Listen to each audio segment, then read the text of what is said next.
Ito, tanggap tayong report sa labas ng impilan. Kasi pa naman Pangasinan na Parole and Probation Office number 2. Nag-uwi ng maraming parangal sa Praise Awards 2025.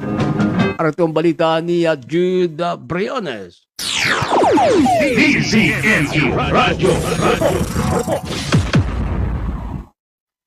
Pinatunayan ng Pangasinan Parole and Probation Office number 2 ang husay at dedikasyon nito sa serbisyo publiko matapos mag-uwi ng iba't ibang prestigyosong parangal sa Praise Awards 2025 na isinagawa nitong mga nakarang araw ng Hulyo 2026 sa G&V Hotel and Restaurant sa San Fernando City, La Union.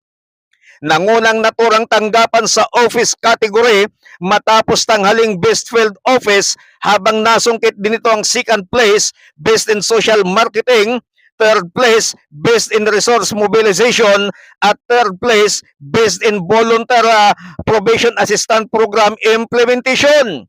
Sa individual category, kinilala si Senior Parole and Probation Officer Mary Joy Lasibal bilang Best Field Officer at first place Highest Investigation Disposition.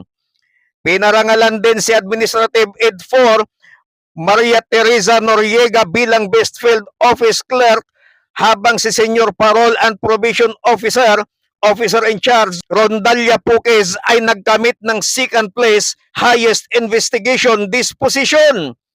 Ayon sa tanggapan ng Pangasinan Parole and Probation Office 2, ang mga natamong pagkilala ay bunga ng sama-samang pagsisikap ng mga kawani, volunteer probation assistants, mga katuwang na ahensya, stakeholders at mga komunidad na patuloy na sumusuporta sa layunin ng rehabilitasyon at pagbabagong buhay ng mga kliyente ng Parole and Probation. Binigyang diin din ng Pangasinan Parole and Probation Office number 2 na ang mga parangal ay sumasalamin sa kanilang matatag na paninindigan na maghatid ng serbisyong may integridad, malasakit at kahusayan habang patuloy na nagbibigay ng pag-asa at pagkakataon sa mga taong nais makapagsimulang muli. Mula dito sa bayan ng Rosales, Pangasinan, kasama si Nisli Jean Rabang Wamel, Jude Briones nagulat para sa Target On Air sa DZME 1530 ang Radyo TV. DZNU Radio.